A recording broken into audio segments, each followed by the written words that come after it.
Hey, welcome back folks to another episode of Fish Meat for Dinner. Today we are not on the water.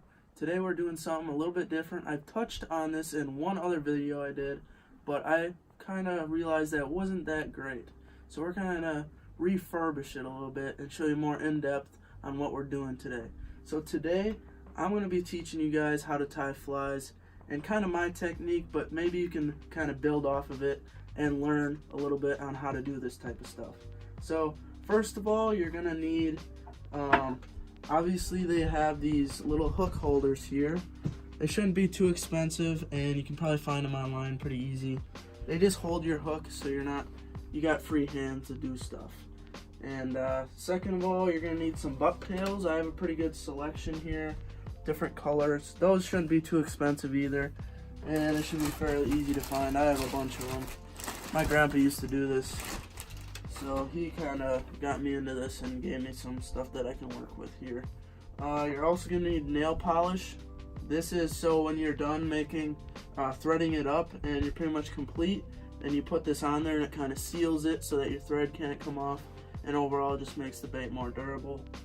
You're going to need scissors to cut off hair and also trim and cut your thread. You're going to need some thread on a little spool. I'm not sure what size spool this is, but you can probably figure it out. And this is a little spool feeder here. Nothing too special. Just so you can wrap it and it'll gradually come off of there. Here are some that I have tied up here as example. Here's another one. And you can also trim the backs off if you would like to have more of a straight finish. It's all up to you, what you prefer. Also have precautions up. I'm in a dorm room, so anything I damage, I'm paying for.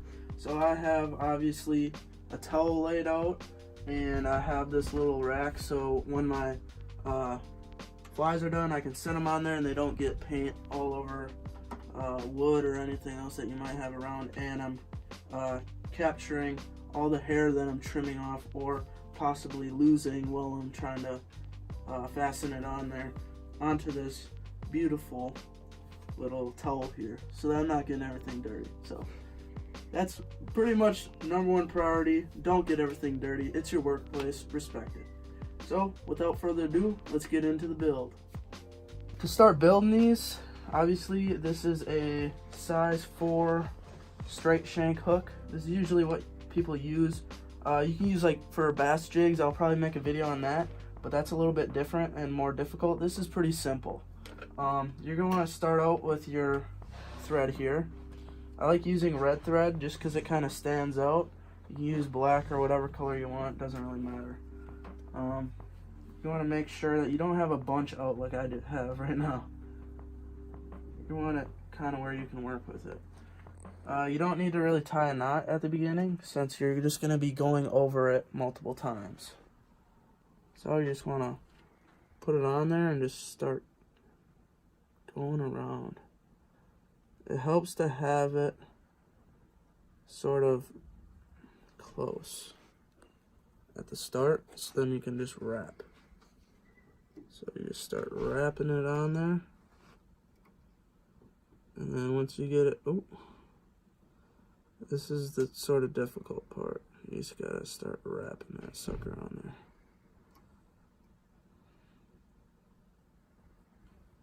Just keep wrapping it. You can never really over wrap these things unless you're like wrapping it over the eyelet where you tie it on. So right there, it's pretty secure. We can go ahead and trim that little excess part off of there. Boom. Beautiful. We're not dirty yet. So next we can choose our color we want. I think first off I'm going to go off with the black. So you have the hide part, which is like the part where the tail would have been on the skin. It's dried out and obviously it's dyed.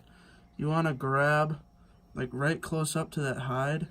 See how it kind of like branches off right there? and it's attached, that's what you want to grab, because that's like the root. So you want to grab that, and grab as close as you can to the base. Kind of pinch it. Sometimes I twist it too, just to kind of like make sure I'm getting all of it.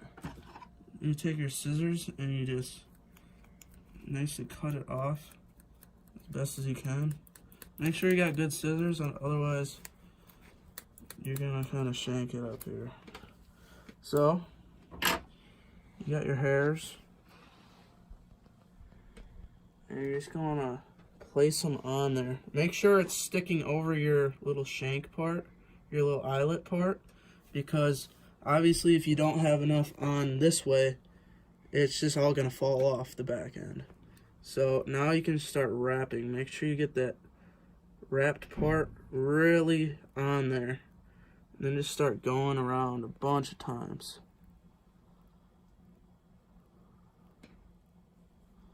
So you can either do one colored flies, or you can do multiple colors. It's all up to you what you want it to look like. So now we got that secured on there.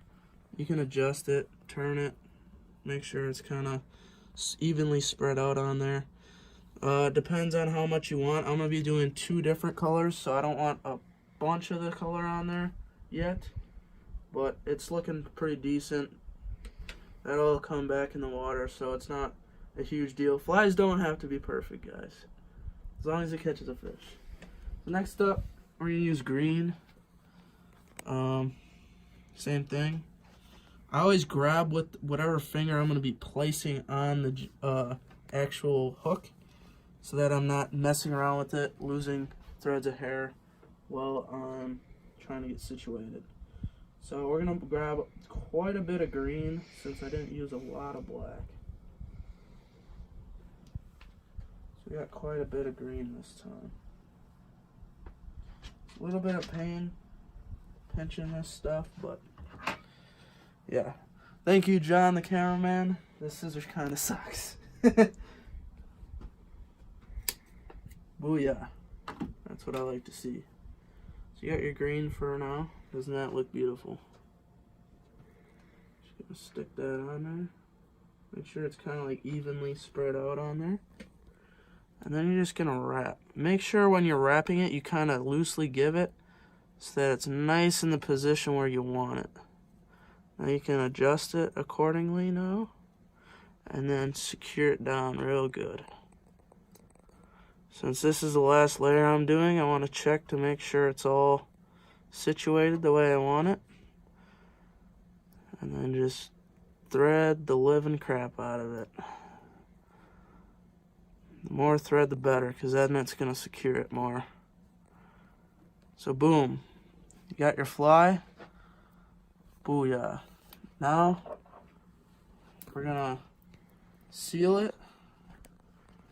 You can use any color nail polish, doesn't really matter. I just use red because I'm using red thread, so that matches. And I just kind of like to dabble it, because I don't want it getting all over the fur. I just want it on the threads. Just go around, dabble it on there. Boom. Now finally,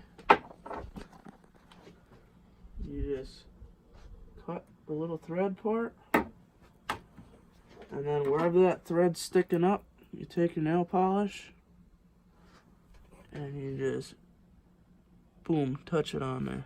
Make sure it's kind of getting in there. Even once that like solidifies, you can trim it. Once it solidifies, I trim off all this extra stuff, and I like to trim off the back because I don't want really long flies. I'm using these flies for walleyes and stuff. I'm not using them for muskie, where you need this giant fly. So this technique you can use like this on these hooks. You can use them for bass jigs. I can show you guys that technique. If you really want to spend some money, you can put them on chatterbaits. That's going to be a little bit expensive. It looks really cool though. And really you can use these for anything. Fish love flies, obviously. Fish eat insects all the time. So this is just a great way if you want to start up a little hobby and try something new, try this out. This is what I like to do sometimes in my free time. It saves me some money, as well as gives me a good feeling when I catch on something I made. Without further ado, we'll get a couple of these cranked out. We'll let you know how they look, and I'll just show you the whole process. Probably put her in time-lapse mode. We'll get her done. See you around.